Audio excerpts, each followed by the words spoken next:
Speaker कौमी assembly सरदार अयाज सादिक ने गिरफ्तार अरकान को रिहा करने का हुक्म दे दिया। आईजी इस्लामाबाद पार्लियामेंट में तलब वाज़े किया, मुअज़्ज़िज़ अरकान की तज़लील बर्दाश्त नहीं करूंगा।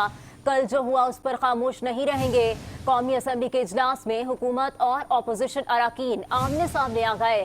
ख्वाजा आसिफ की तकरीर के दौरान शोर शराबा, अपोजिशन का महमूद अचकज़ई और PTI रहनुमाओं समेत तमाम गिरफ्तार अरकान के प्रोडक्शन ऑर्डर जारी करने का मुतालबा। स्पीकर कौमी असम्बली अयाज सादिक ने कहा, जो कुछ रात पार्लियामेंट में हुआ उस पर एक्शन लेना पड़ेगा। मैंने सारे दरवाजों की वीडियोस मांगी हैं, मुझे तमाम फुटेजेस चाहिए, उसके बाद जिम्मेदारी डालेंगे। इनका मजीद कहना था कि खुद को बदकिस्मत समझता हूँ जब 2014 में एक जमात ने पार्लियामेंट पर हमला किया था। पार्लियामेंट पर दूसरा हमला सलाहुद्दीन अयूबी के कमरे पर छापा मारा गया। पार्लियामेंट में कल जो कुछ हुआ उस पर खामोश नहीं बैठेंगे।